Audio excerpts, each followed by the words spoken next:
ladies and gentlemen, filmmakers and moviegoers alike.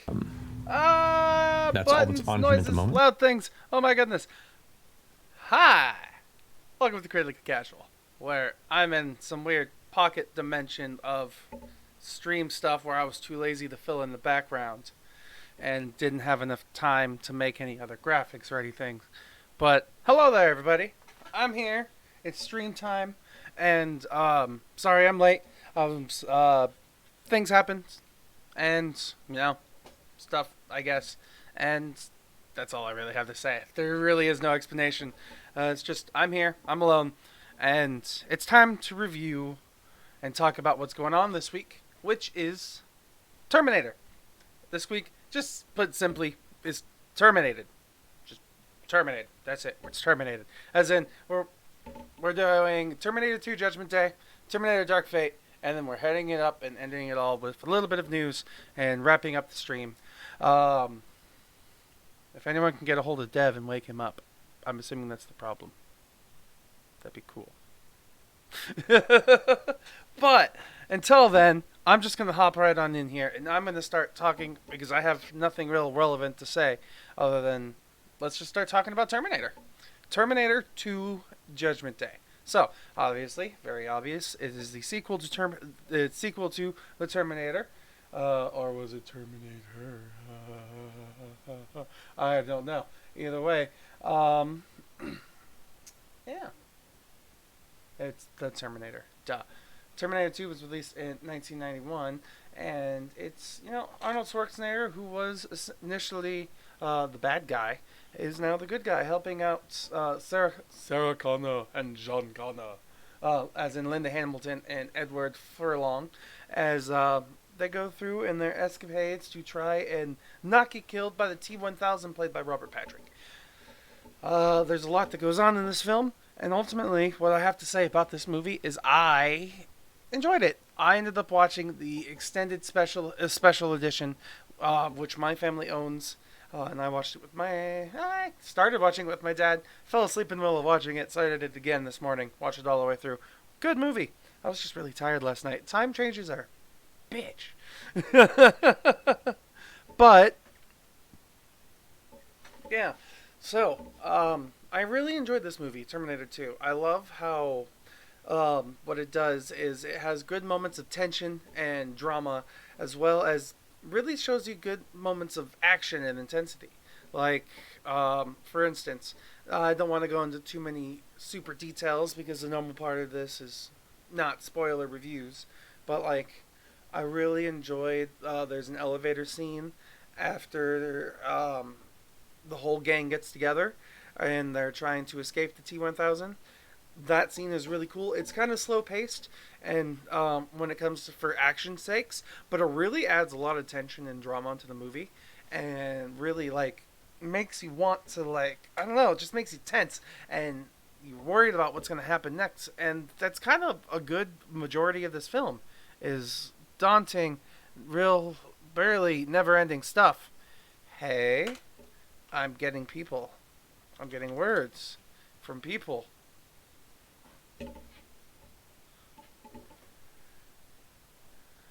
Hang on. 1 second.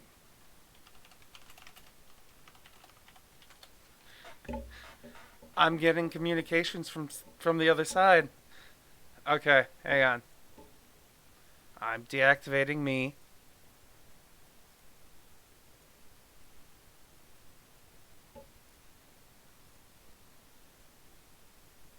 Hello? Hi. How are you doing there, Dev?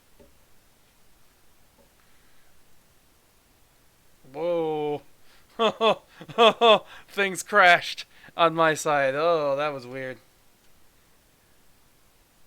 Hello again. Hello. There we go. Am I not going to crash this time? That would be nice. There we go. Here we go. Okay. How'd you sleep? Too well. You're awake now, and that's all that matters. Right here. You just passed out again at your desk? Which way was it? Was it the forward or was it the back? I don't really fall asleep forward. Okay. Does that mean you can't straighten yourself up? What? You have that problem sometimes. You like fall asleep like this, and then you're like,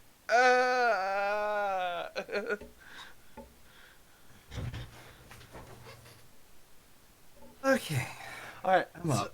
All right. So I already started. We're talking about Terminator 2. Okay, cool. Best Terminator movie. Best Terminator movie? Yeah, well, yes-ish, yes. Is this as in overall, including the newest movie, or is this prior to watching the newest movie? You thought this was the best? I'll say that after Okay. we discuss the other movie. Okay. But, it's hailed as the best Terminator movie. I really genuinely enjoyed this film. Like, I ended up watching the special edition, the enhanced and special ultimate whatever edition, because my family owns that one. So we ended up watching that, and it was a good couple of hours of enjoyable movie.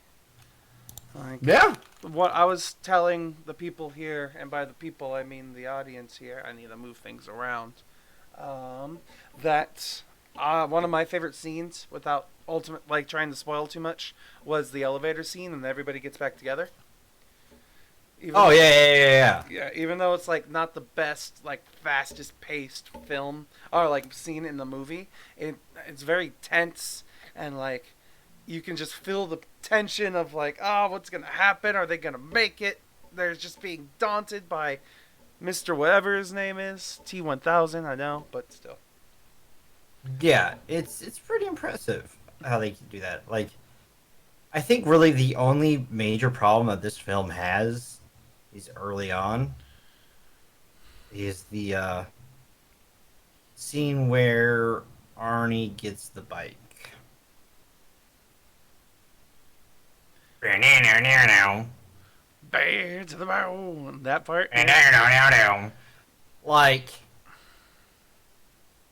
if it didn't have that one scene. You don't like him in that one scene? Why do you not like that one scene? I'm curious. It breaks the tension. Because there's no way if the T-800... let's be honest. If you don't know what happens, you what the fuck are you doing? It's been memed since the get-go. I mean, and it's people, almost 20-year-old movie at this point, but still. That too. That's also very true. Fucking 1991? No, it's over 20 years. That's almost 30-year-old movie. Yeah, math. Fuck. Duh. It's been that long. Holy shit. Okay, that raises some more questions for me. But we'll get there. Okay. But like, it's it kills the tension of the moment of you kind of pick up right then and there what side he's on. Because if he was the Terminator from the first film, the theme song would have been. Yeah, you want to be playing that. Back to the bone. So it kind of kills the tension of who is right and wrong. You know what I mean? So yeah, I can kind of see that. Let's see. I'm trying to think of other things that I liked and didn't like, because there's a lot to say about this movie. Most of it is I enjoyed it. Like, I think my biggest complaint is the mix of like narration in there, where they start having it be like Sarah Connor's talking, narrating over what we're seeing in the scene, and it's supposed to be like her after the facts, kind of like, I don't know, it almost like spoils the movie in some way, because it's her reminiscing about like why she's staring at him or whatever. So I don't know, the narration is like the worst part of the movie to me. that's fair. And well, that's something that gets carried over from the first one a little bit. They just keep so. I don't want to talk about it.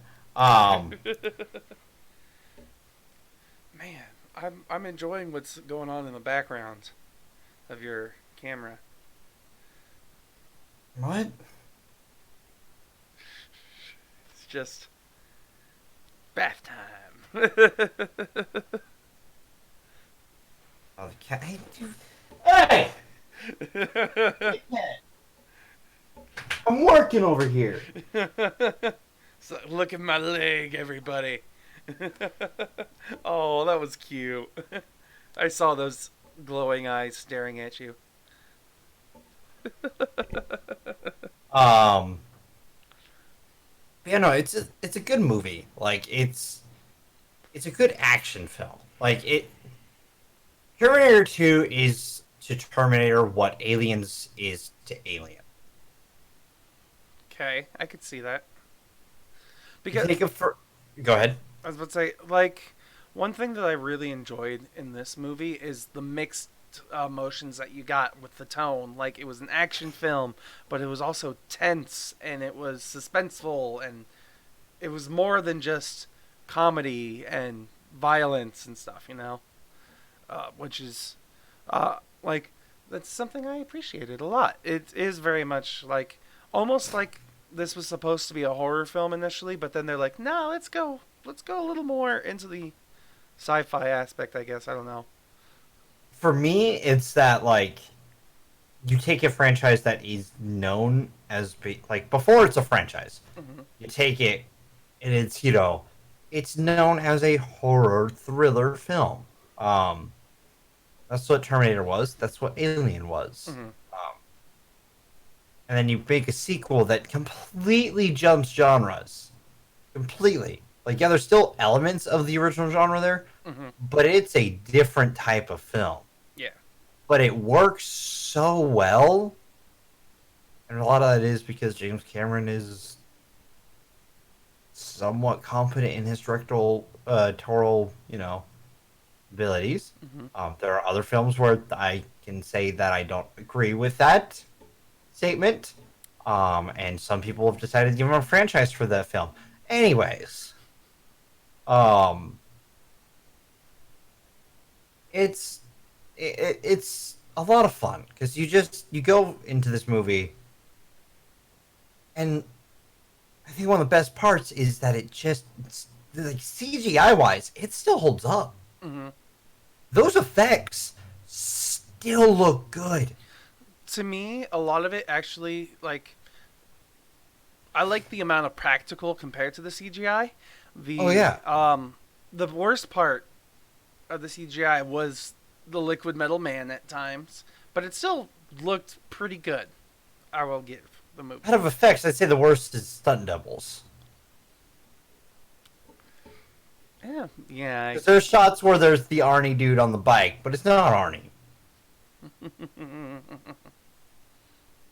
In my opinion, I've gotta argue that on that one though, because I feel like the CGI still holds up. Like, would be good by today's standards, in my opinion. In a lot of ways, it would just need to be crisped a little bit. I think that's the only thing that it falls behind a little bit.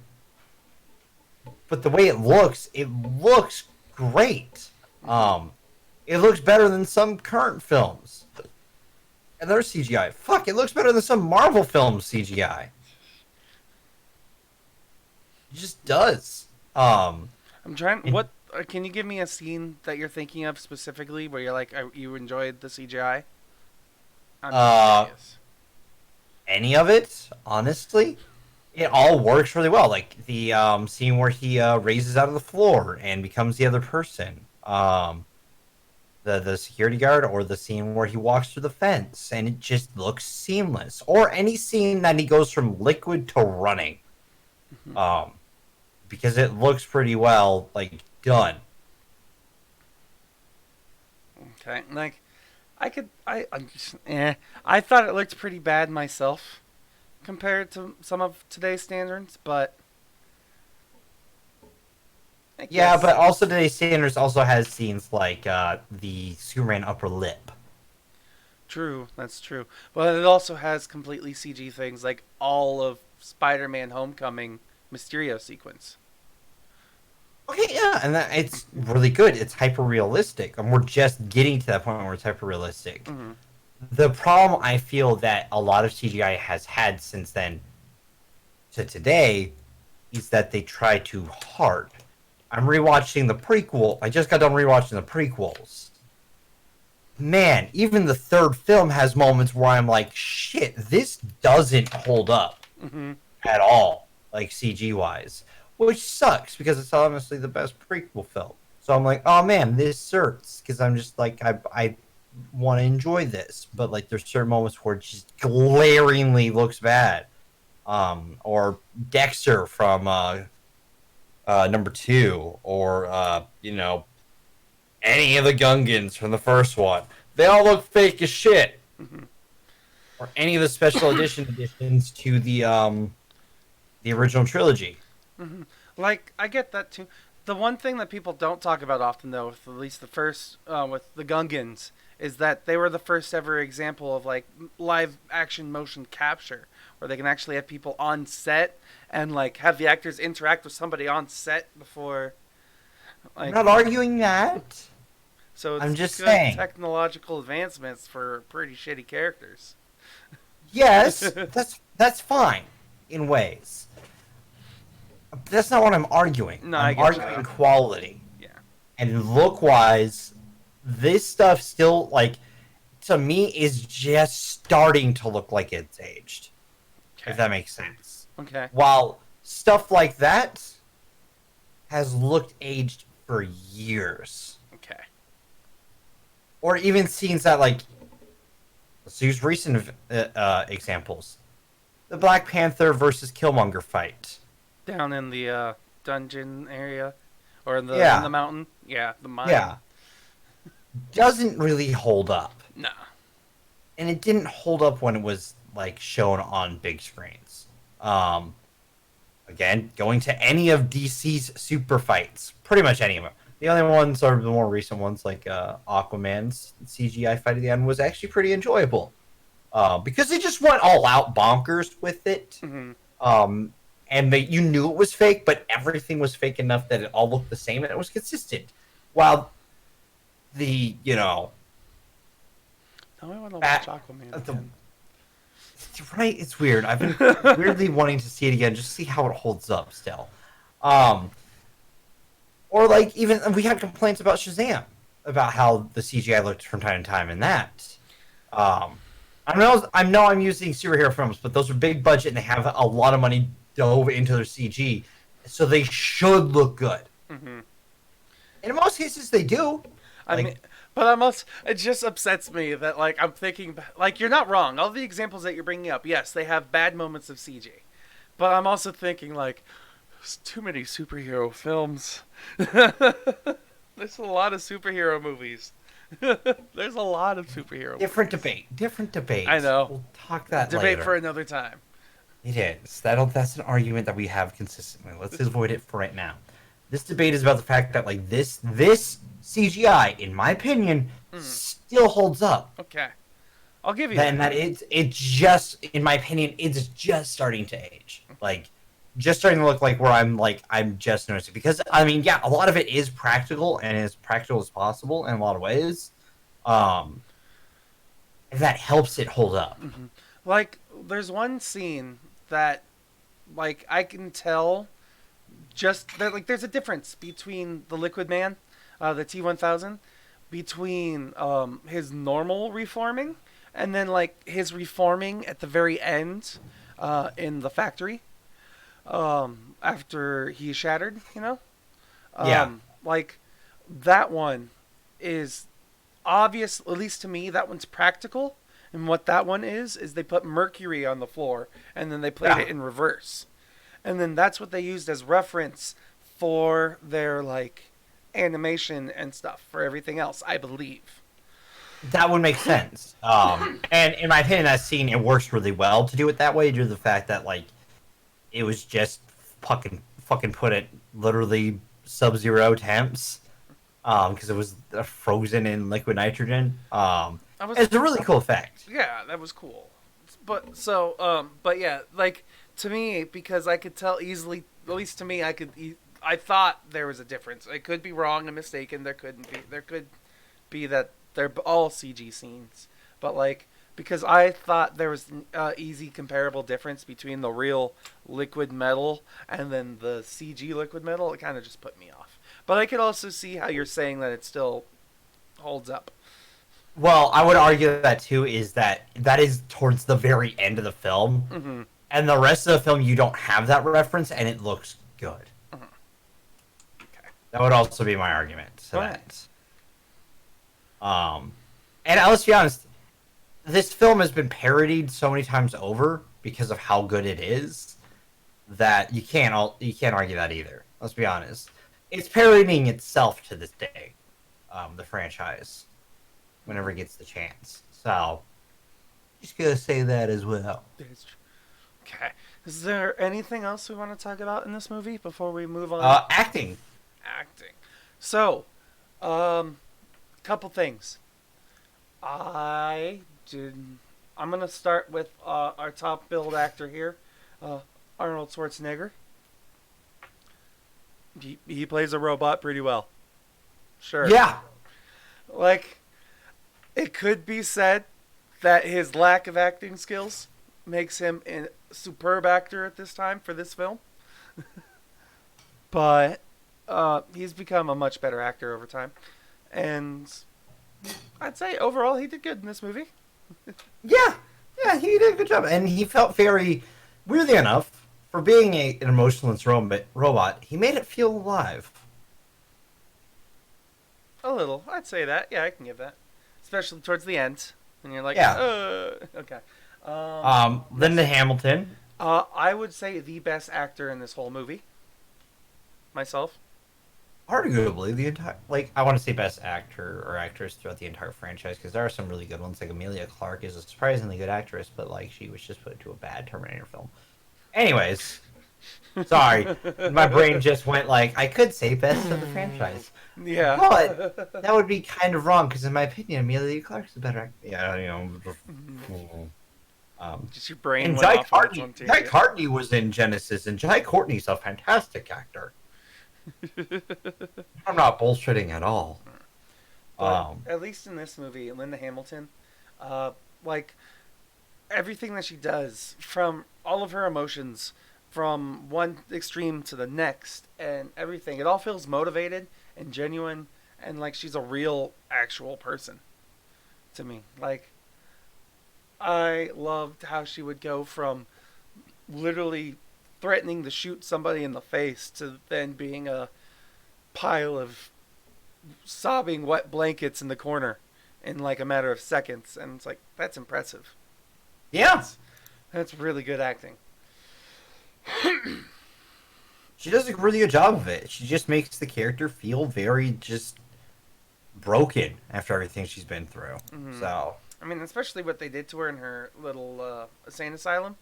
yeah. So- Why is there always gotta be one guard that's just really, really weird? Because that's where they can get away with things. I mean, true, but why? It's always that scene that I'm just like, man, why? Because that was just, it honestly seems so far out of the blue, but at the same time, it's not. And you get cringed so hard because it's just this lick.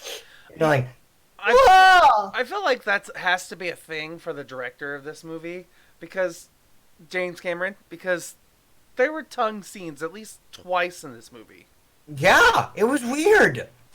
The second one, I'm like, is this a thing? Yeah, I was thinking that too. So, okay. Now, third actor I'm going to talk about. Edward Furlong, John Connor. Yes. John Connor. John Connor is how I like to say it. But, John Connor. yeah, Come with I me if would you say want to Edward live. Furlong is Passable? passable. If it's a concern emotion, like a genuine heart to heart scene, good Edward Furlong actor. If it's oh my god, he's gonna blow him up, let's go, that's no, that's bad. Like whenever he's excited, he's a bad actor. Whenever he's like sad, he's a good actor. It's weird. Yeah, I can see it. I will say, like, a lot of it also, I think, has to be with bad ADR. Um, That could be because it too. there are certain moments where you can tell. Because apparently, fun fact, the reason why I know this, because I watch In the Review by Kind of Funny, and they are doing their Star Wars and Terminators simultaneously, Mhm. Tuesdays and Thursdays, which is kind of cool. So they just got done with Terminator, and when they went over to T2, they talked about the fact that because it was the same week they talked about Episode 1, that they had to dub over the lines because the actor, Edward Furlong, started to go through puberty during some of them. So they had to redub the lines. Fun fact, same thing happened in Harry Potter 2 and sometimes in the Phantom Menace. They are 80-yard lines. I could see. I mean, most of the time, movies' lines are 80 yard, anyways. But But it's like, it's changed to be the other, like, it's auto-tuned to the other voice. mhm. So, fun fact, which can explain some of it, because it sometimes sounds like an annoying fucking chipmunk. My god. You can't do that, man! You can't kill people, man. Why not? I am a Terminator. It is what I do. Okay, some of those lines, really dumb, but really great. I'm gonna talk about that in the next movie. So, Fair enough.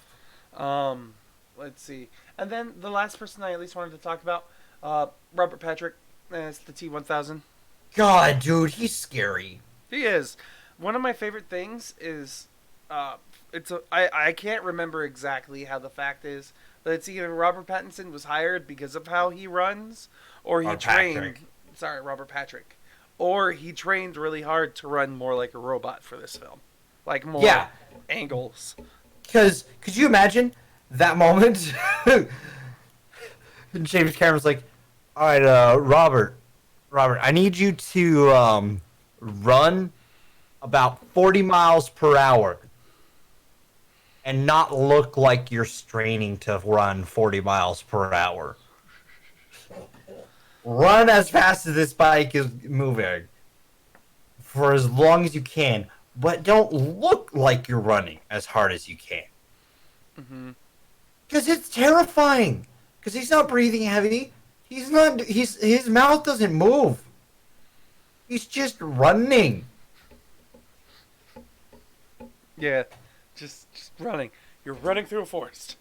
The only time you see him like really like breathe or anything like that during that is when he's actually shot at and stumbles, and that gives him, the actor, a moment to breathe. Like literally, I noticed it once, and it was when they are escaping the mental facility, and Lynn Hamilton gets a good couple pistol rounds into him, and he wavers. And I see his mouth go open for a second, the kind of thing. I'm like, he breathed! He breathed! He does breathe. He is human. Only reason I caught it is because I was watching for it, though, because it's scary how he runs. It's terrifying. But kudos to him, because, like, making that look like it's, like... Because you've also got to be able to stop as well after you do that run. And making it look like you hadn't done anything. All you've done is just maybe gone for a walk for 2 seconds. Because he doesn't strain at all. He just... I guess I'll continue my mission. I am a liquid machine. Yeah. Goddamn. It's fucking good. Terrifying, but good. So, that's my opinion on it. What about you? He was good. He's scary. He was definitely one of the better parts of this movie too. Like, if I had to say it, it would probably be Linda Hamilton, Robert Patrick, then Arnold, as like the reasons why I love this movie. So, Good reasons. scary dude. Yeah, seriously, he is just it's creepy. It really is. That's the only way you can put it. Is it's creepy. Okay. Anything else? Because I think it's time to head to the next movie. No, I got nothing else. All right, Deb. So I'm going to give you your 10 popcorn kernels. How many will you give Terminator 2? 9. 9. 9. 9. Even a solid 9. It's one of my favorite action flicks from the 90s. It's fun CGI still holds up. Acting is pretty good. One of the things I really like about this movie too is their attention to detail for smaller things. Like they only really bring it up for the gun, but like I like how it's like I am liquid, my gun is not. So okay. Yeah. Myself, I would give this movie an 8. Like genuinely very good movie. I to me the CG's not quite up there, but I could still see how it could be considered pretty good, and it's just smaller things, like maybe a little bit better pacing, but good film overall. I really enjoyed it. So, all right, next movie, the one we're all here for, really, supposedly, Terminator: Dark Fate. Where to begin? Where to begin? Damn that opening. We're not going to spoil it here. But holy shit. This movie opens up and it's like, fuck you! We're here! Yeah. Like, the movie's very dramatic, cold, hard opening, and then it has immediately jumps into action almost straight afterwards. So it grabs your attention quick. And yeah. It keeps you focused for the whole time too, because even during the like non-intense dramatic moments, then there's subtle comedy, there's character build up in there as well between like certain, not all characters develop, of course, some of them do, that's for sure, so there's that at least. Let's see, action's cool. Actually the action had me a little iffy, I'll be kind of honest. You want to know where it had me a little iffy? Fun fact. The CGI. You want to complain about CGI in the old one? This one took us back before the old one, it feels like, in moments. Because, like, there's moments where, like, you can tell that it's Gabriel Luna, who is our Marvel connection of the day, because he played Ghost Rider on Agents of S.H.I.E.L.D. Been a bit since I've been able to do that. So I gotta take it when I can. Sure. There are moments where you know he's the Rev 9. And then there are moments where you're like, oh, that's fake! Because it's super fake. And I'm like, it's painstakingly bad. See, that's how I felt about the other movie. I thought that looked painstakingly bad a lot of the times. This one looked painstakingly bad. Anytime the Rev 9 went airborne was blatant CGI. Like, and it looked like CGI, and it took me so far out. Because you're right, we're getting to the point where we have hyper-realistic scenes, like entire scenes that are CGI, like in Homecoming. Why does this film, who has a big budget, do these things that make it look bad? Like, I will say, those are the moments that I saw them happen. Whenever there was a hard cut between CGI to real, I noticed it. Well, I mean, I can give you that, sure. Like, I'd noticed it too. Like, every time it was cut between the fake one and the real him. And, like, when he's shot back somewhere and it's, like, looks fake. Sure, I can get you that. But to me, those fake looks were better than the fakes for, like, Terminator 2. Because I guess to me, the big thing that bugged me with the T-1000 over the Rev 9 is with the T-1000, he shined way too much. He just stuck out like a sore thumb everywhere. Well, compared to this one, the only times he stuck out were in like intense dramatic moments. Yeah, but it was supposed to be attention grabbing with those. Wow, with this one, hi Jason. With this one, like, My problem with it is that they do human CGI, if that makes sense. I get you. Like, and that is one of my biggest problems is when we have putty people on screen, because it breaks your realism. I'm fine with a liquid metal machine looking CGI-ish, because that's not supposed to look. There's nothing we base it in reality.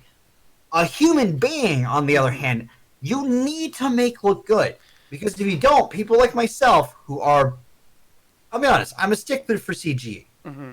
That has been a consistency on me with movies. Is that like I when I see CGI that doesn't work, it just doesn't work for me. Does it matter though that it was at least consistent throughout the whole film? But it wasn't is the problem for me. How was it not? Because for Mackenzie Davis, I can barely tell when the character Grace, I can barely tell when she was transitioned to CG.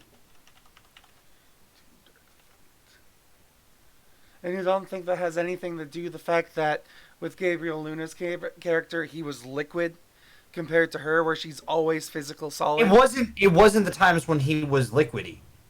It was the times when he was both bodies together or like not going liquid, and he still had like the Gabriel Luna look.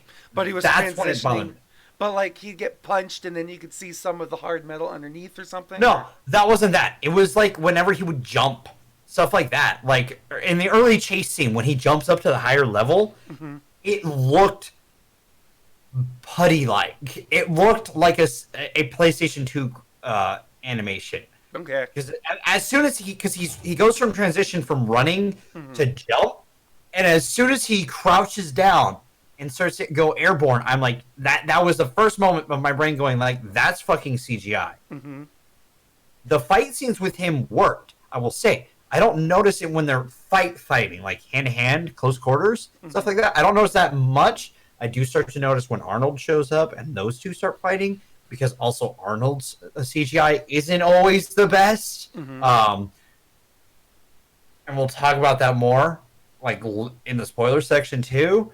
But, like, there were certain moments where, like, I could tell, like, when Gabriel Luna and Arnold Schwarzenegger are fighting, I can tell that it's CGI. And whenever Gabriel Luna's character jumps into the air or anything like that, like during the truck part of the chase scene, and he jumps off the hood and starts throwing things, it's all CG'd in my brain, and I know it's not real, so the tension breaks. The only way the tension catches itself back up is because the character Grace, who, is in that scene as well, yeah, she's CG during those moments too, but she looks more real to me, I guess, if that makes sense. Okay. And like, because those scenes, like, the Rev 9 isn't technically doing the T1000 stuff either. It's just Gabriel Luna.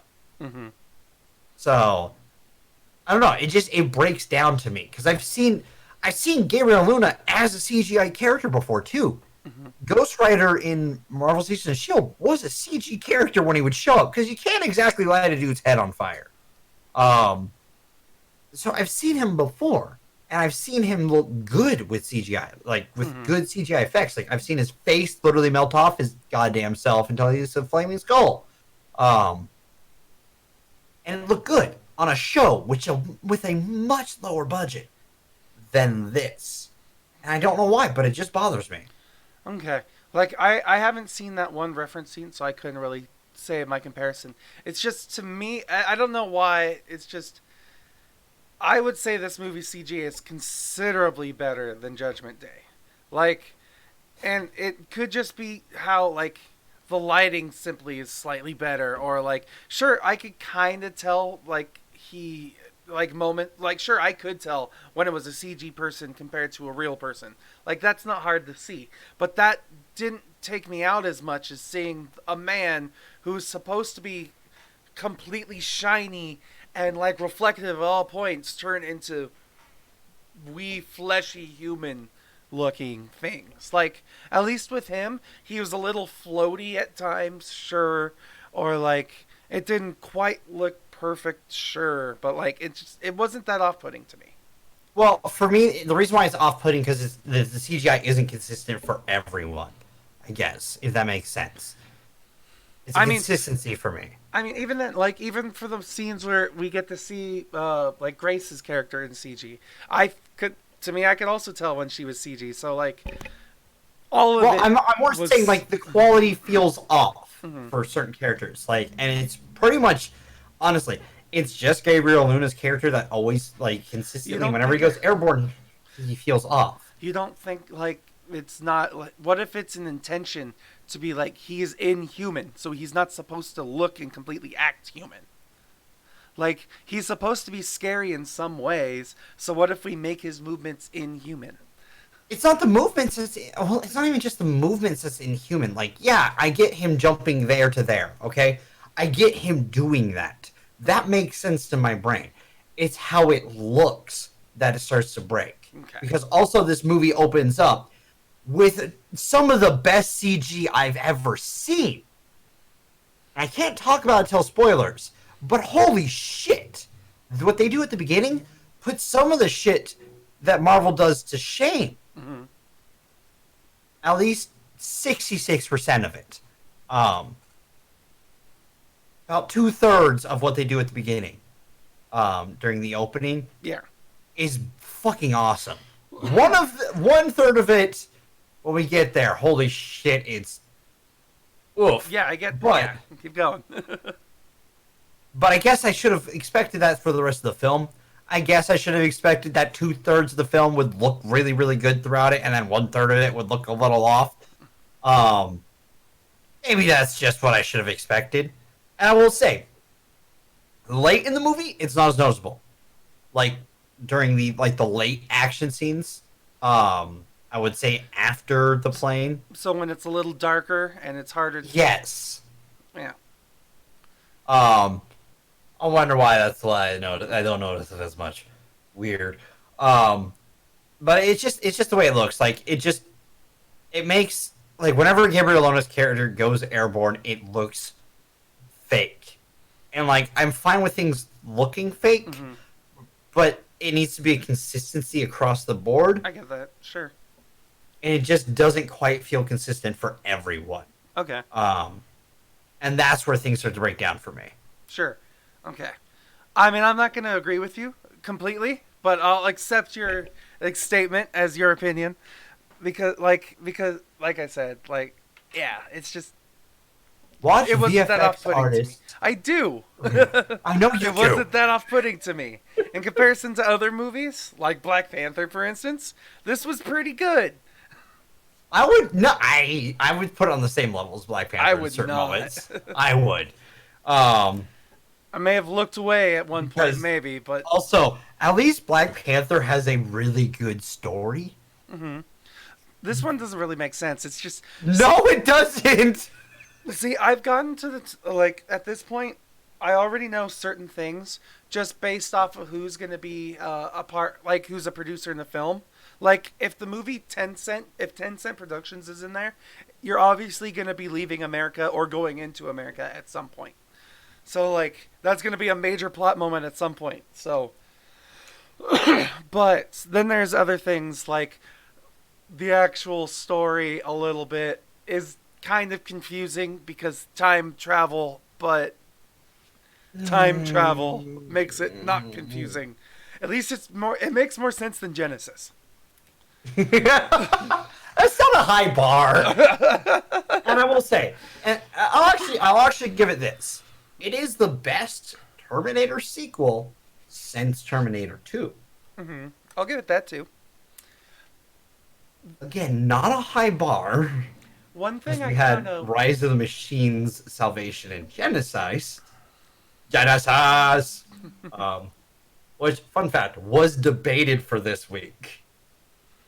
Glad we didn't. you didn't want to do a bad movie and a good movie. Is this a good movie? It's not a bad movie. I'm not saying it's a bad movie. And it probably would fall in the category of it's a good movie. But when your other bars in the franchise are Terminator and Terminator 2, feeling like just a good movie isn't quite enough. I can get that. Hi, Dragon. Also, Thanks thank you for the sub. Yeah, the 5 weeks or 5 months, 5 week sub. No, 5 month sub. Thank you.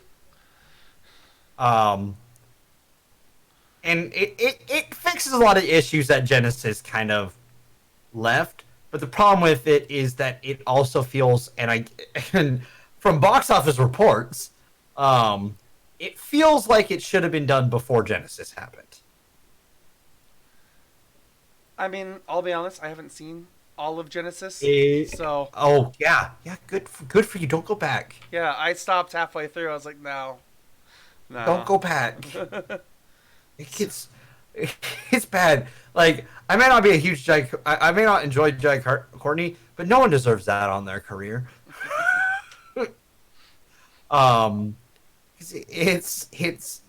It doesn't know what it wants to do, and the problem too with the Terminator franchise is this is the third time the timeline's been reset in some way. It's time travel. It all makes sense. But it doesn't. There's no consistency through the entire thing, and also this one is like it does one thing that like so is are things inevitable? Is that what we're supposed to get from this film? Which that just was what kind I of was thinking sucks. too. Which kind of sucks. So then, what the fuck is the point of watching this franchise? If certain things are just always gonna happen. Well, I mean, think about it this way. The reason why Terminator 1 happened is because they sent a robot back in time to kill Sarah Connor so she wouldn't have John Connor, who is currently the resistance leader against the Terminators in their current time period. So it's like, okay, so no matter what we do, even if she survives and he survives, the world's still going to fall apart and he's going to have to fight the robots at some point. Okay, cool. Terminator 2 rolls around. All this shit happens, and we finally get a story that kind of seems like, hey, maybe it's finally all done and over with. But And then we get Rise of the Machines, which that one was. But even still then, because in Terminator 2, it's still the same thing. They're sent back in time to stop him from ever becoming the resistance leader. So it's like, no matter what, this future is going to happen to where he is going to be fighting these robots in the future. So Hey, that sounds like the third movie's plot, where someone gets sent back in time to kill said character, and then a character is sent back in time to protect him. And then the same thing happened in Genesis. The only one that's slightly different is Salvation. And Salvation is just a boring thing.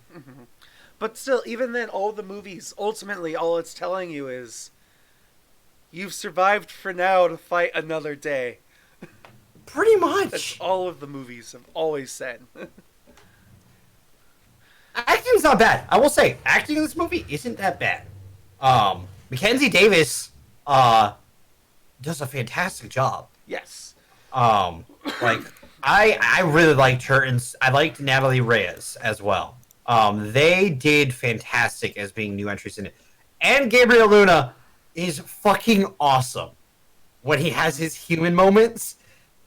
Hey there, guys. How's it going? Yeah, like, so... I love it! Yeah, going down in the order that you talked about, Mackenzie Davis was really good. I really enjoyed her, and I liked seeing what she contributed to this movie. So, 100% want to see more of that kind of Terminator, if not more of her. Natalie Reyes, she actually kind of had me iffy at times. Only because, I don't know, I think mainly for Marie, I didn't like her character, but because I didn't like her character, I kind of didn't like her. But I know there's a difference between the two. I think the thing with her character is that they don't let her develop until the movie lets her develop. And then I think that's sudden. the problem. It is, which it could work out better if they didn't if they let it naturally happen. Which it looks like it could have naturally just progressed a little bit better, but they kind of stump her here and there just to prevent her from like actually developing until like crisis happens. Essentially, yeah. And then Gabriel Luna, yes, I loved him. One of my things that I really liked was how genuinely good of a person he seemed like when he was interacting with people. Like, hey guys, I'm not a murderous machine. How are you doing today? Yeah, you're so. Oh man, it's a real bloodbath in there. Yeah. You know where I can get a chopper? Yeah, exactly. And he somehow manages to work it all out. He's got the best charisma score I've ever heard. He really does. And I heard someone brought it up over, again, on Kind of Funny. And I know, thinking about it, it makes sense. Because the other Terminators, they take over the world before social media happens. Mm-hmm. These Terminators take over after. So it's learned how humans interact through social media. I could see that.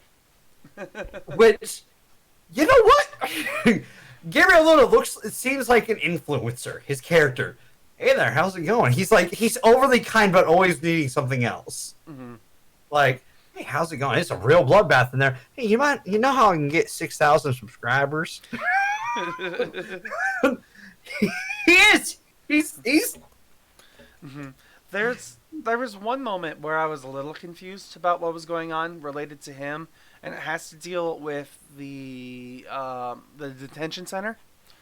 But which part of it? After the breakout. It's just like, for no reason, just people start attacking him. Yeah, it's not really explained. Yeah, so that one went other. But overall, Gabriel Luna himself as an actor and what he did, really appreciated in this movie. I really liked it. I would say he needs to work on his robot run a little, but otherwise, pretty good. One thing I do have to say I was a little disappointed on is it's been, 28 years since the last movie came out.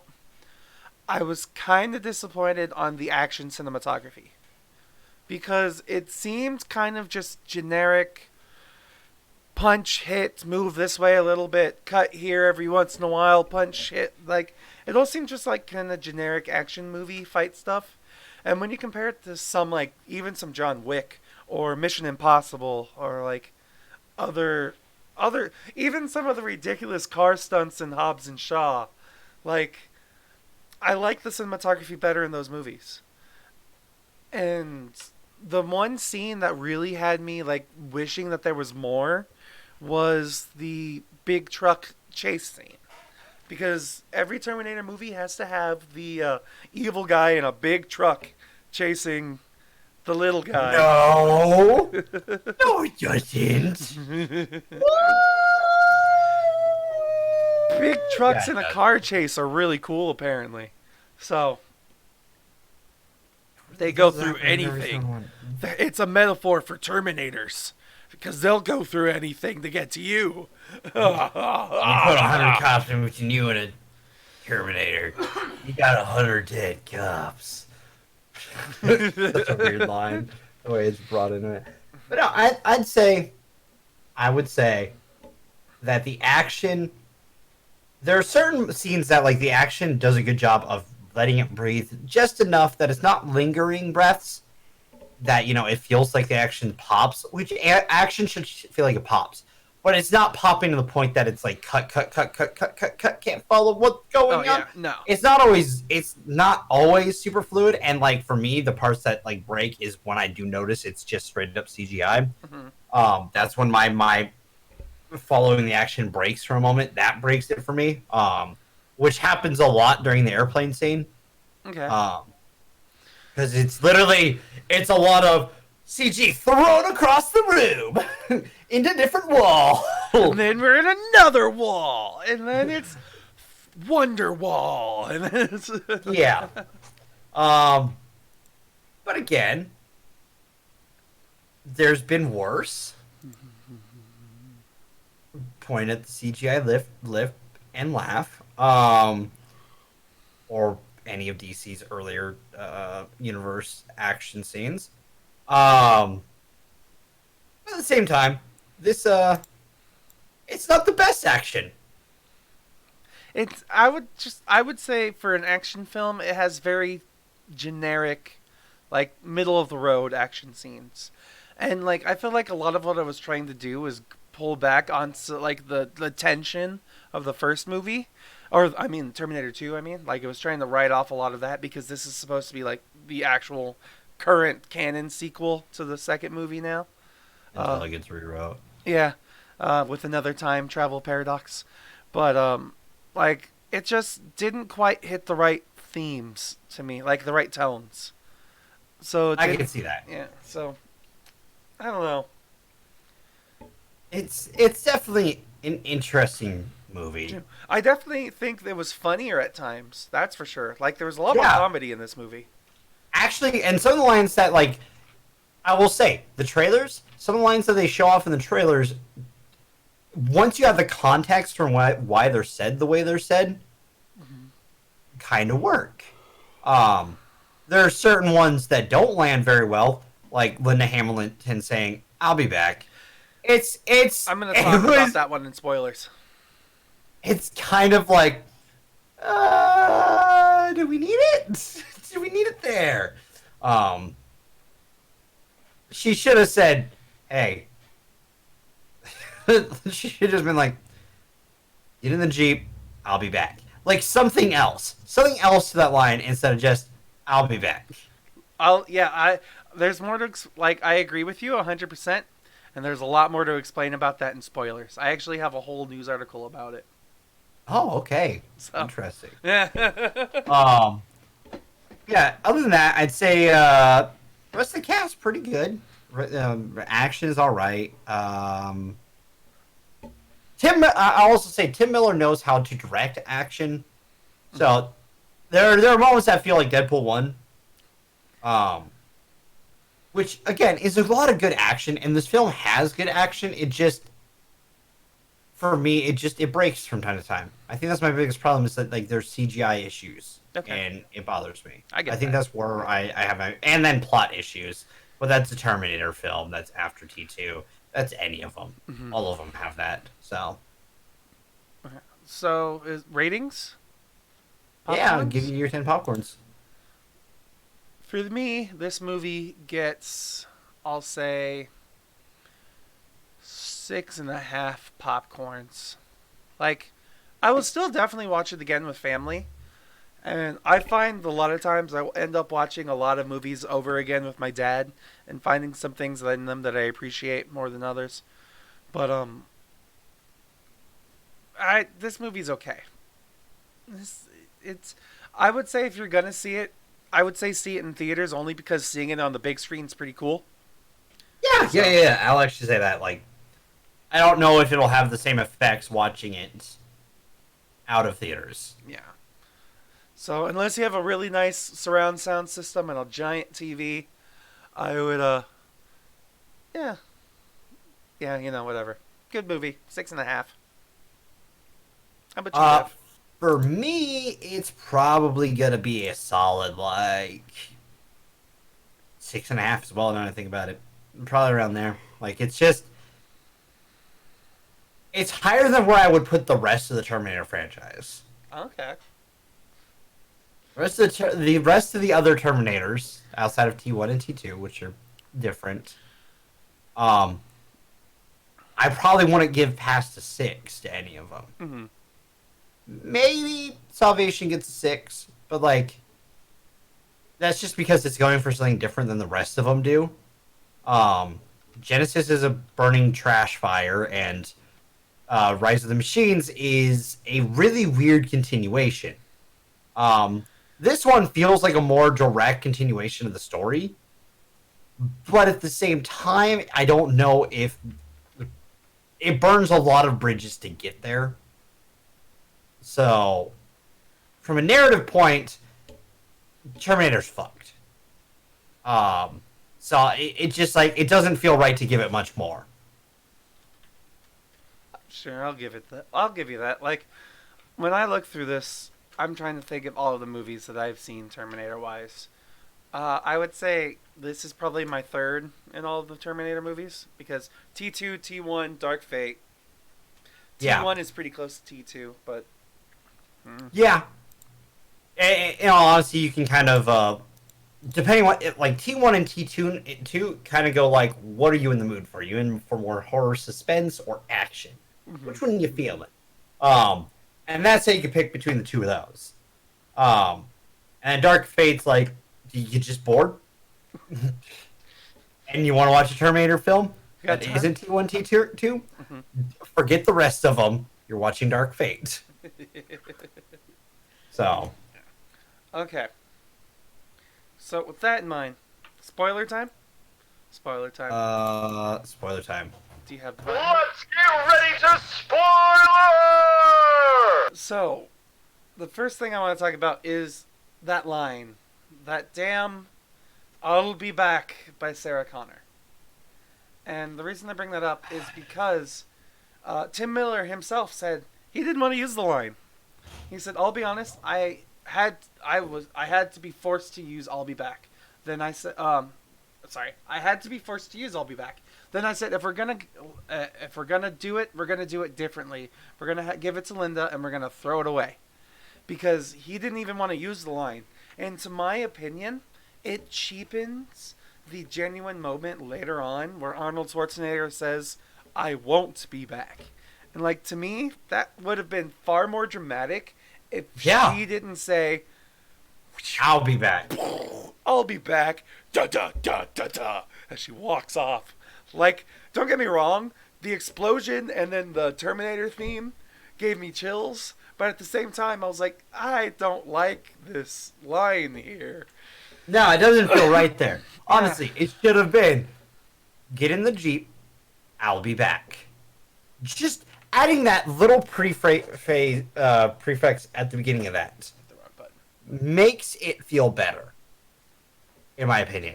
It feels more natural in some ways. While with the way she says it, it's just like she turns around, "I'll be back." Yeah! Dun, dun, dun. Yeah, I was thinking that. Sunglasses, yeah! Just, that's how it genuinely felt. It was funny a little bit, but like, in that article, I closed it already, but like, Tim Miller went out and said that even though that was essentially his little catchphrase that he says in the first movie, like, the fact it's more associated with him as a person than it is the Terminator role. So he thought it was too cheesy to have it in the movie. But the studio said, you have to have it in there. It's a Terminator line. It needs to be in there so we can put it in the trailer. Mm-hmm. Fine, I'll throw it away. Which is fair. Fucking throw that line in the trash. You don't need it in every Terminator film. Mm-hmm. It's kind of like, I've got a bad feeling about this in Star Wars. Oh, man. Yeah. Going back through the prequels. Yeah. Holy shit. That is shoehorned into all of them so well. Like, not so well, but, like, so much. No, that line is just shoehorned in there so poorly. There are some other lines in there that do all right. But can we talk about what is arguably the biggest, like, this scene will either make you walk out of the theater or you'll be interested enough to watch the rest of the film. Is it the opening scene? It's the opening scene. That is such a... I would kind of agree with you. It's very polarizing. Yeah! Because it's like, it's very shocking, but at the same time, you're like, but why? Yeah. Yeah, like... Yeah. Do you want to explain it? Yeah, I'll explain it. So, and this is also... Explaining this will explain my 2/3 rule about this movie. We open up with the video of Linda Hamilton's character, Sarah Connor, while she was in the mental ward, talking. It cuts through all of that, and all of a sudden we go to the beach. There's Skull. I really liked this scene, the start of this, where the sand is slowly being eroded around the skulls. Oh, yeah. And slowly showing the skulls more and more on the beach of Guadalajara. I think it's Guadalajara, right? I think I so. wasn't really paying that much attention to the city. Locations aren't that important in most movies.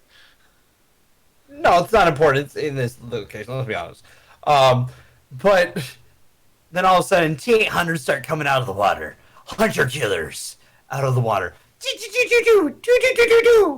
Little girl on the beach. And we get a flash. And it's Linda Hamilton doing her over, her narration talking about how, August 6th, 1997 was supposed to be the end of the world. But we changed that. And there's a little girl playing with her parents on the beach in 1998.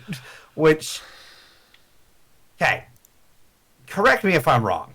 Mm-hmm. What year was Terminator 2 supposed to take place?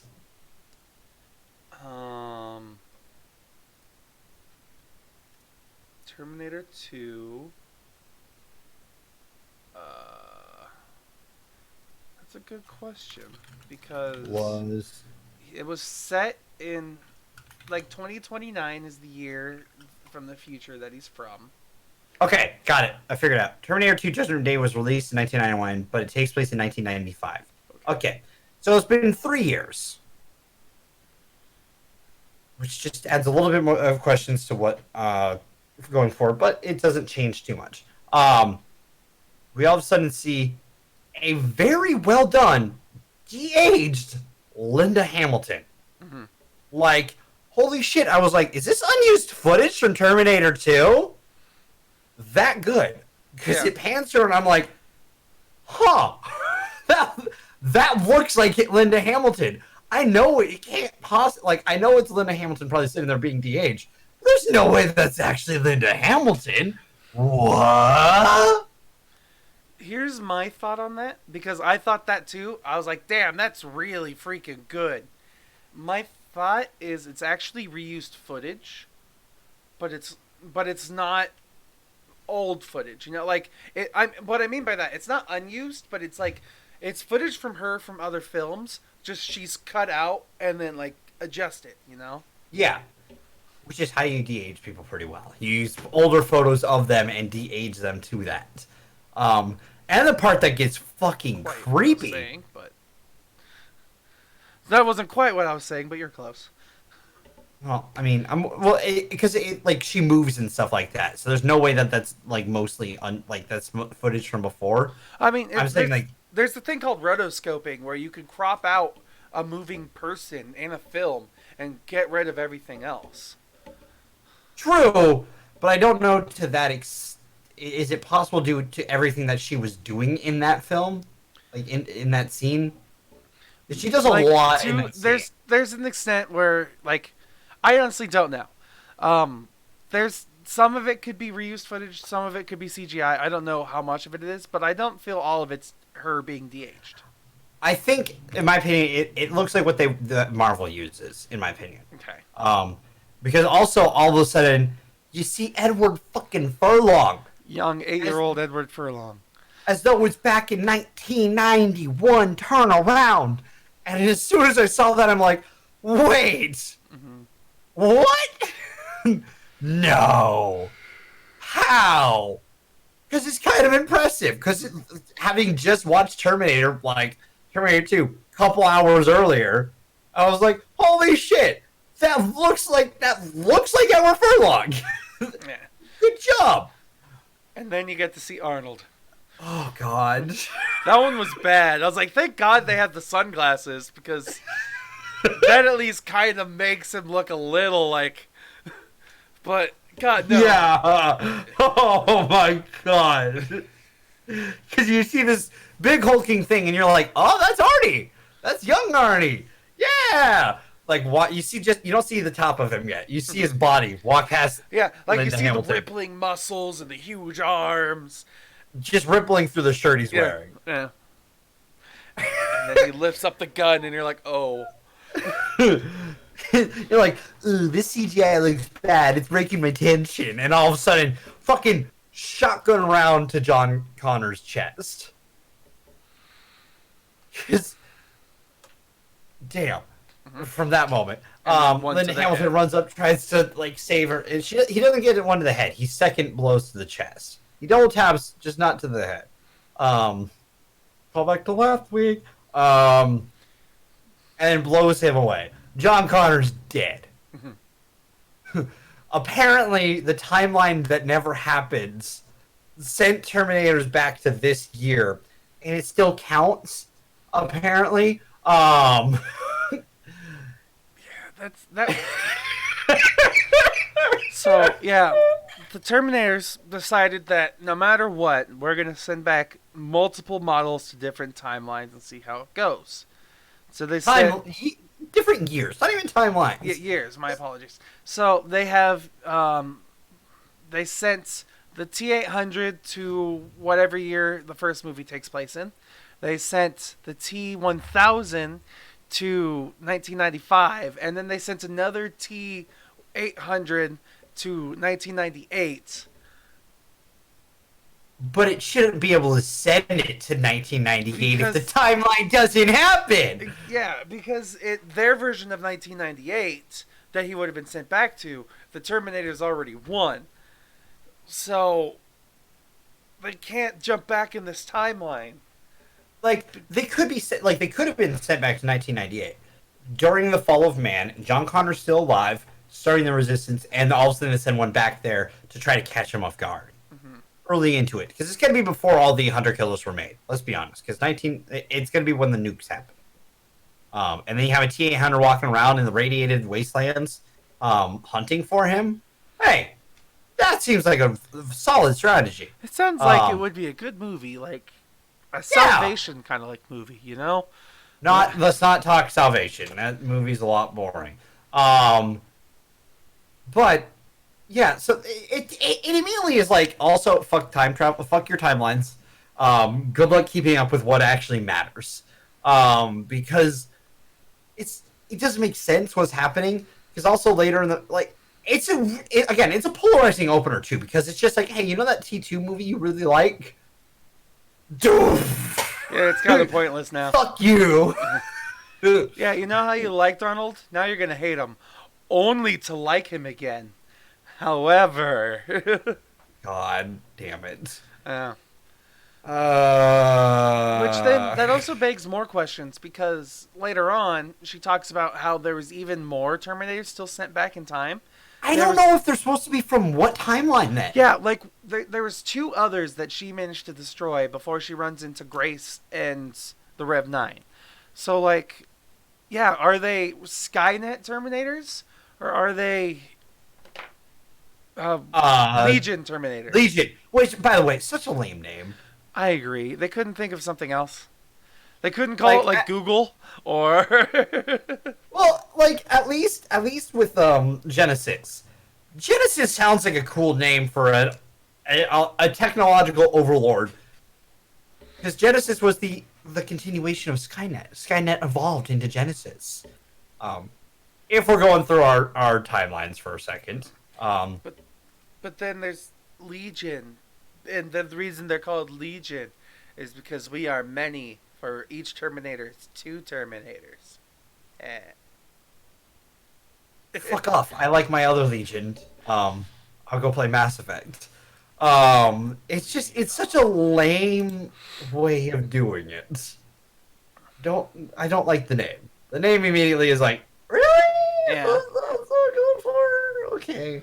I was thankful though that they there was two things that also got me, because I liked that they changed it so it wasn't that she was important because she was going to be the mother of the man who creates the revolution, but because she was the leader of the revolution. But then that made me think, how soon is this AI going to be built? And very over? Yeah, because very clearly, Soon. yeah, very soon. Because Grace is alive as well. Young Grace is currently alive, which also raises some questions for fucking time travel. Are you allowed to do that? Still, yeah. So young Grace is alive. So obviously, there's going to be a sequel to this movie if the fans allow it within the next couple of years. I don't know if that's going to happen.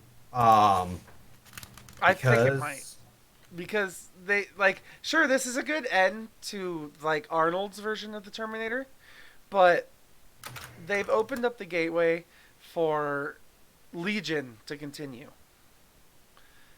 My only counter to that is, so far box office wise, it's only made $29 million. Okay, because I could see what they if this made enough money. Has it gone international? Yes. Okay. Then let me double check that. I'm going to Box Office Mojo. Because opening weekend it's in Tencent here. opening weekend, from domestic, it made 29, while international it made 94 million. So coming to 123 million so far. And, do we know does box office say how much it was made for? A lot more. Like apparently, the projections are saying they're gonna lose like 100 million on the film Okay. from projections. Okay. So right now, this movie was made for say $250 million. Well, no, it's probably 400 because they project maybe another 200 million. Hold on, let me check the. Okay. Either way, Um, if like my theory is what was going to happen is because they literally set it up so it's like maybe 5 years in the future because she's not much older. Young Grace isn't much older. So what they did is they're going to have to find a way to be able to kill off Sarah Parker or Sarah Connor and Yes. in the next film. And then Danny's going to be able to do whatever the hell she does, and budget for the film is projected to be like 185 to 196 million, but that's also before you go into advertising. yeah, Stuff, which advertising for this film probably close to 200 million. Let's be honest. 'Cause it's yeah, international advertising's and usually everything. about the same, if not more. Yeah, so rough opening weekend to say the least. Yeah, so maybe it won't have a sequel, but I could see them trying to make one in the future. Yeah. Well, I mean, apparently Genesis, like the reason why, obviously why they partnered up with Tencent is because Genesis did really well actually in China. Surprisingly well, because it looked like it was gonna bomb, and then it did really well in China. Is it gonna do? For me though, because they do like this is a pretty much they said that it's pretty much the same budget as Genesis was. Is that really a good strategy then? To just base it on like because the problem is too, they don't really lean into that market very well then. No, they don't really Because like. Go ahead. If they chose to go somewhere overseas, rather than just Mexico to the U.S., they probably would have a better chance selling this movie overseas. Yeah. They don't, and it's gonna hurt them in the box office overall. Yeah, Which and then sucks because a lot of these people do a well job. I'll be honest. Yeah, there's not enough sci-fi in this movie either. Like in retrospect, like there's some cool sci-fi elements, but there's not like machines destroying other machines, and like there's no towers of human remains in this movie, unlike in Genesis where there are glimpses of that kind of stuff.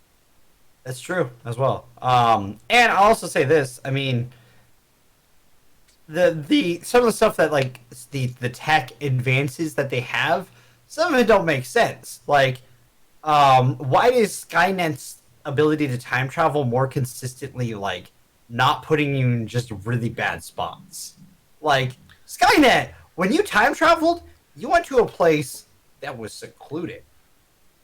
It knew where to put you. This place is secluded. I'm putting you here. Maybe you'll have to deal with the one cop. Fucking Legion's like, I'm gonna put you in the middle of a bridge. Well, that was the humans for the first one, I think. But it's the same systems. Yeah. Is what I'm saying. And then the second one was put in the middle of a fence under some alleyway? In the middle of the it's one of those buildings that have like the center roof apartments things with like the center where you can see the sky skylight, and he's dropped from the center skylight down. That's which, right. Cool effect because it freezes. This time travel kind of freezes things around it. Yeah, that one was something I thought was interesting. They added effects to the time travel. I thought that was kind of cool. All right, it's a different kind of time travel. It's different. That's gonna be the next movie. It's gonna be the Skynet robots versus the Legion robots, and you can tell the difference based off of the time travel bubble they make. I can see that happening due to the fact that the Skynet robot is back. Someone's gonna find the remains of that and then start doing the same shit they did before. Which also, question: how does a completely different AI system learn to make killer robots and then look identical to a different alternate future killer robots? I have no fucking idea. I mean, as Doctor Who, they had 2 different versions of Cybermen. Yeah, but that's a show. 50 years apart. Yeah. And like it's the same Cybermen, it's just they've updated their look. Yeah. Like there's that too. Same with the Daleks. This is a completely different mind, let's say. But these Terminators have liquid metal tentacles coming out of their back when they're not being human-y. So what? I don't give a shit. Fuck that. Consistency is something this franchise will never have, especially after this. If there is any more after this, let's be honest.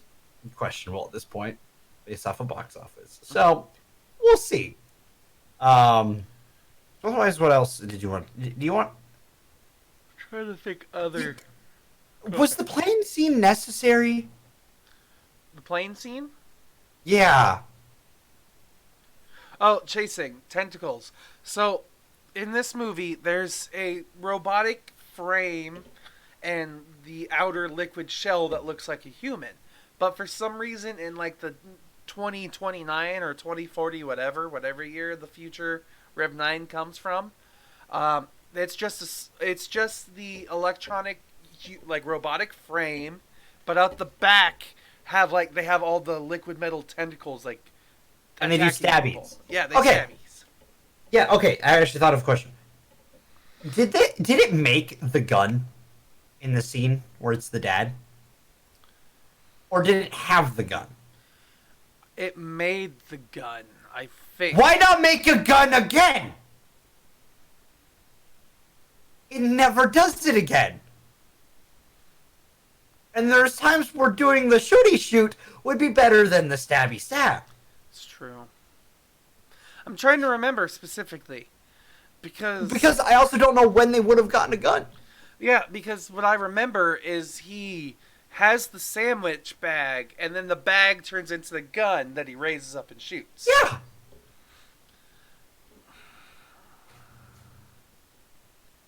How? Why not do it later?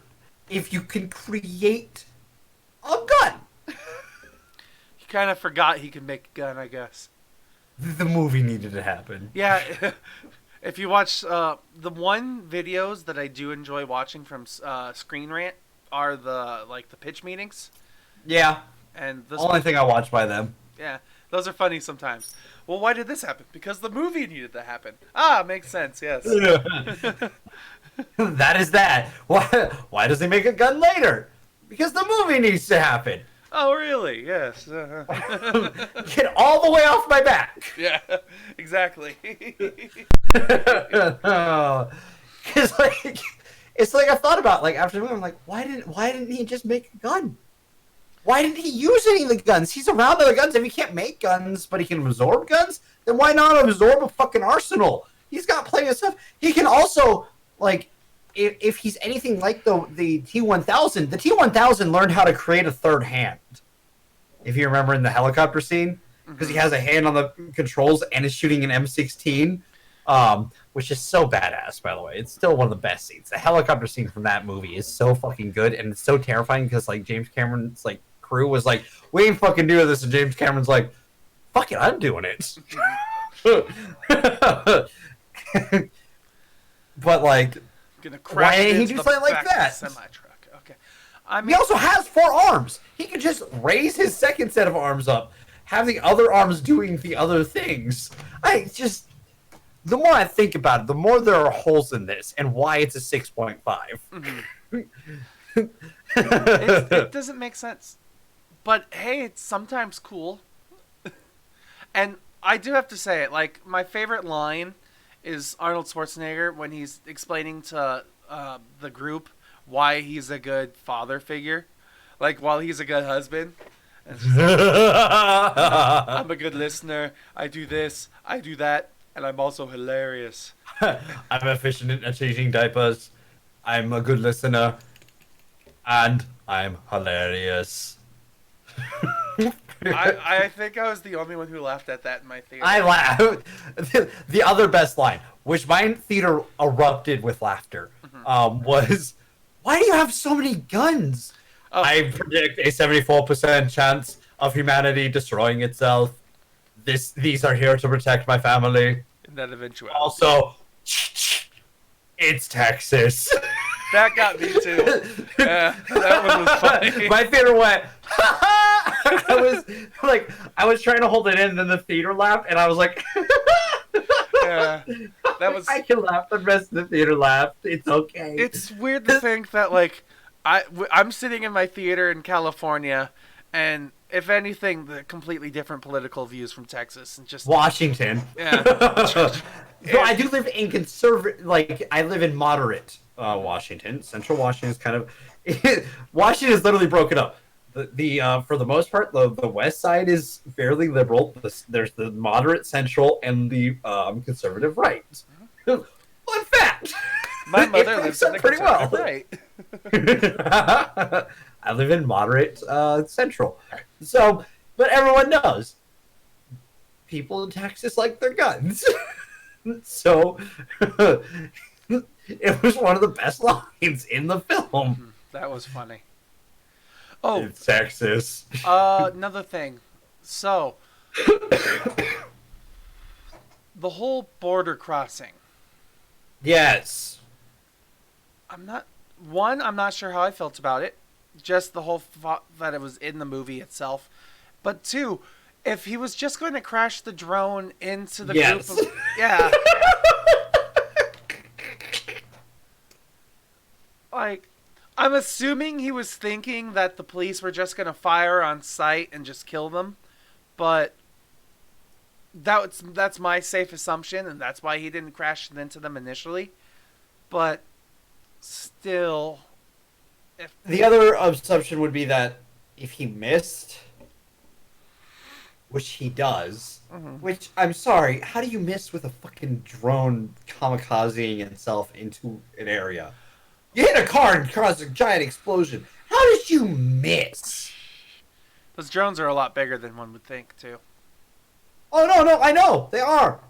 They're those. It's a Predator drone. The thing's big. It's a big drone. How did you miss? Yeah, he missed. Lots of people didn't die. Oh, yeah, that also, like, still. So, yeah. God, it's just, the more we're going to get into it, it's just like, what about this scene? Like, why the hell was he suddenly being attacked in the state center? When The only way that I can see it is someone saw him change his hands into blades, but he's still dressed as a border cop, so it's like, do we shoot? Do we not? There should have been some more tension.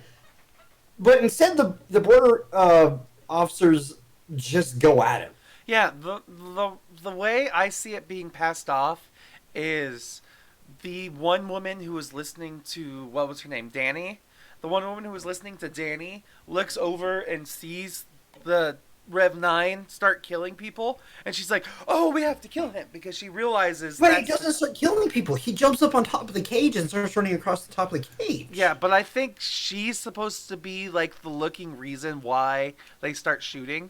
Like, her reaction is the reason why they start shooting. But still, that's such a lame explanation. Well, the problem with it, too, is she doesn't start shooting. The Rev 9 just kills her. Yeah, no, yeah. So, he just starts getting attacked by all the other agents while there's a middle of this mass breakout, but they're all focused on the Terminator for some reason. And it doesn't make sense. It just feels a little weird. The other thing, too, is, where was it? I had something and I just don't remember now. Someone brought up, again, over at Kind of Funny, they brought up a point that I think would have paid off even better. The military friend in this one. Also true. Major Dean. Go ahead. You know what would have been better? If he was Major Dyson. Son to Miles Dyson. That would have been better. A connected through line, why he would be even associated with Sarah Connor. There are so many questions. Why she knows a major in the military that's just willing to give her stuff. Especially when she's on the most wanted. Especially because ultimately in the themes of the film, what he does is pointless. He shows up, he gets shot, he gets them a plane and EMPs. The EMPs are useless. The plane blows up in nowhere. Everything that he does is pointless. He's just there because they needed some reason to get from point A to point B.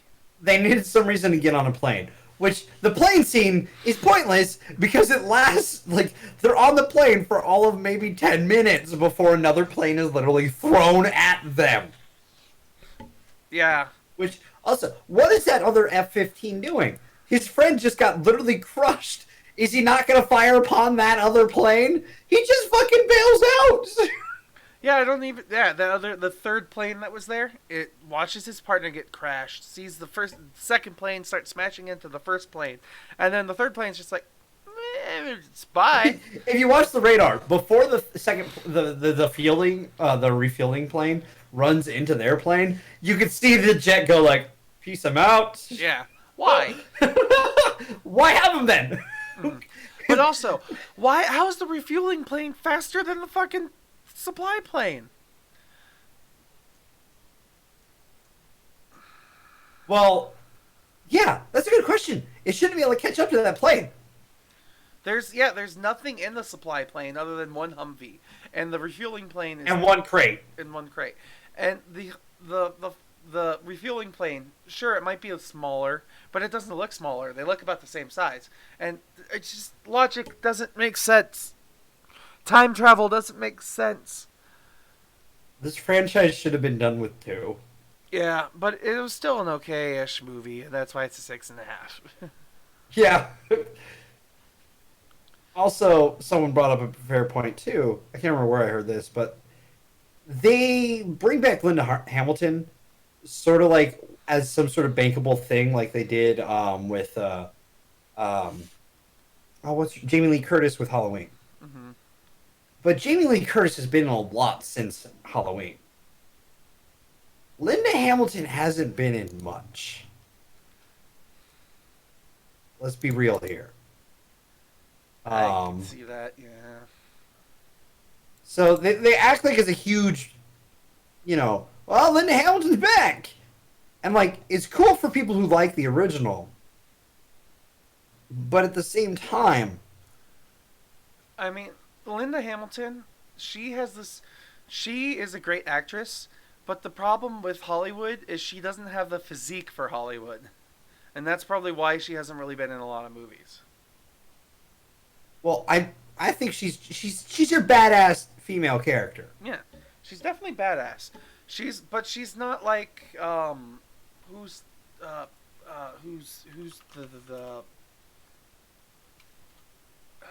what's her name?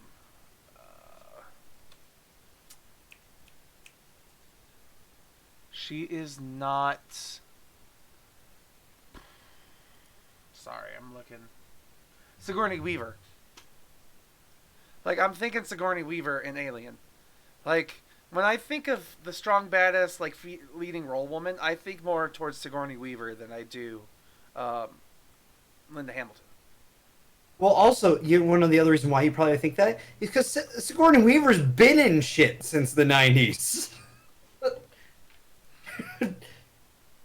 Like, I don't know. It's just... She's in a lot of TV, it looks like. Yeah. Well, the other ones have been, like, other female badass leads, like Jamie Lee Curtis or Sigourney Weaver, have been in other films that you really, So, I don't know. It's kind of weird. Like, it's, like, I think it was What Culture I was watching, talking about the fact, like, who are you directing on this? Because the audience you're trying to direct this film towards isn't... There's a good chance may has never seen Terminator 2 or Terminator 1. So bringing back Arnold Schwarzenegger and Linda Hamilton as the big bankable stars of the film, you're marketing towards people like who's watched the other films. Yeah, you're marketing towards people who are in like their 30s, 40s, 50s. Yeah. And you're not really marketing to the teens to 20s. Unless they're people like us who watch films a lot. That's true.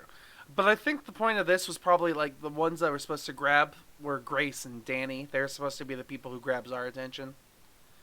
But they don't advertise that very well. No. Because all the advertisements are about Arnold and Linda. Which, by the way, I hate this film for trying to hide who was the texter. Because, like, all the advertising is like, Arnold's in this movie! And then you don't see him for a while, and it's like, we have this mysterious person we're looking for. Texting. Ooh, it's the same coordinates as what I have tatted on me.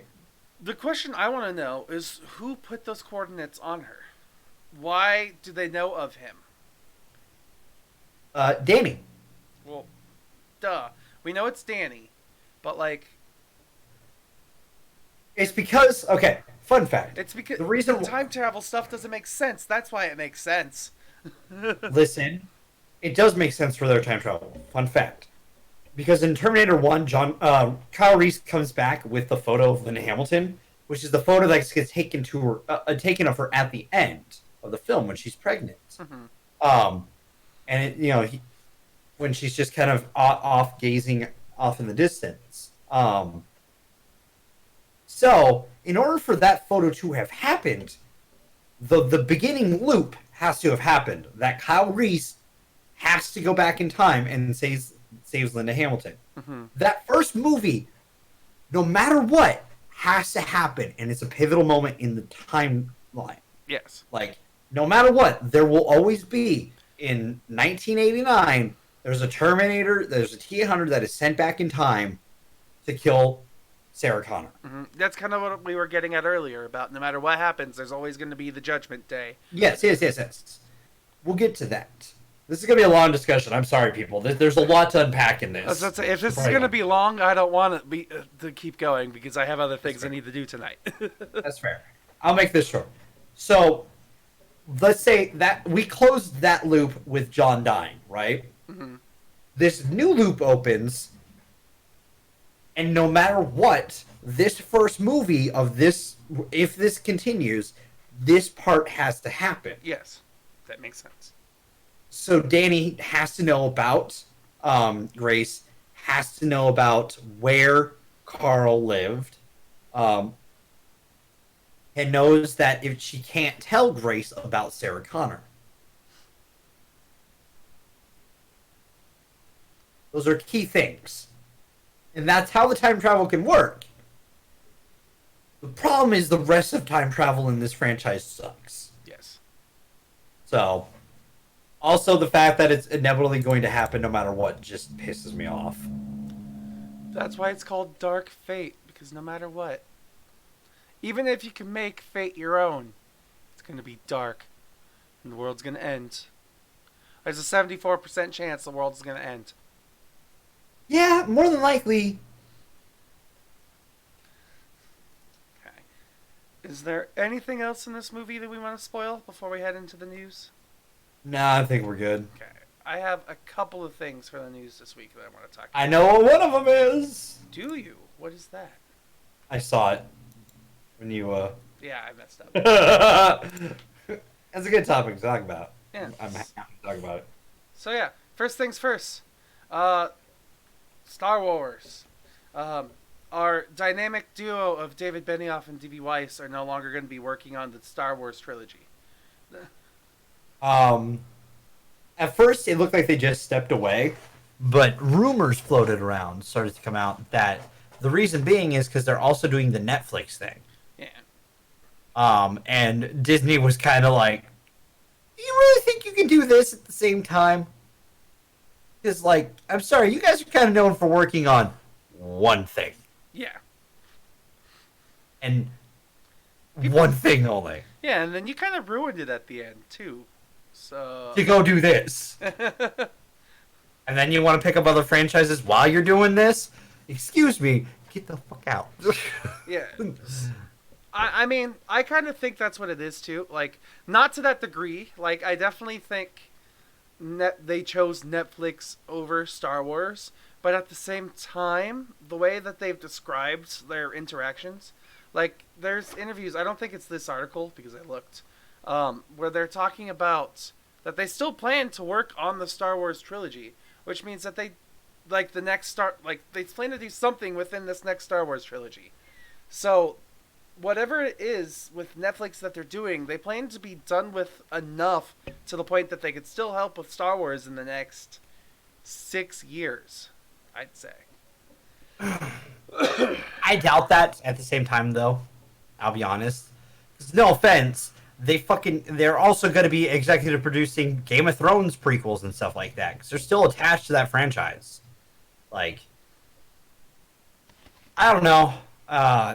It's just, I'd rather, personal opinion, they should let things cool off before they work on other major projects that have like such a ferocious fan base. Because I love Star Wars. I'm a huge fan of Star Wars. But damn, some of the fan base for Star Wars fucking sucks. Oh, yeah. Like, no offense, the reactions to The Last Jedi, like the fact that several people from that movie got like excommunicated, chose to leave social media, was horrible. And that should not have happened. Ah! Whoa, whoa, whoa, whoa, whoa, whoa! What was that? You're muted. Yeah, there's a static on the screen. Oh.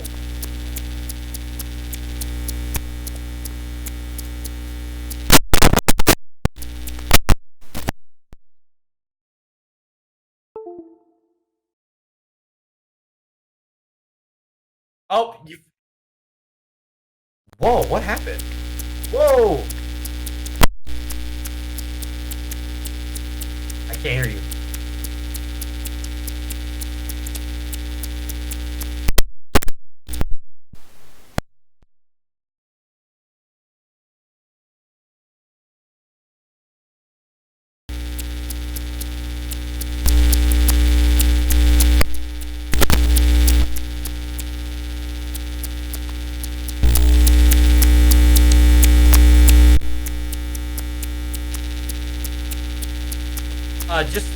Can you switch to your other mic for now?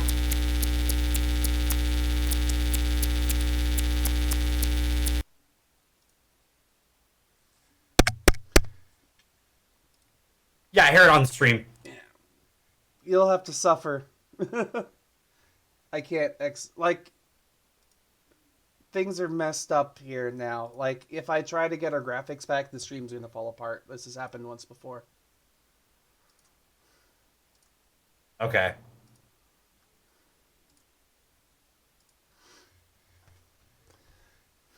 Fun. I love my computer. I literally don't know what happened.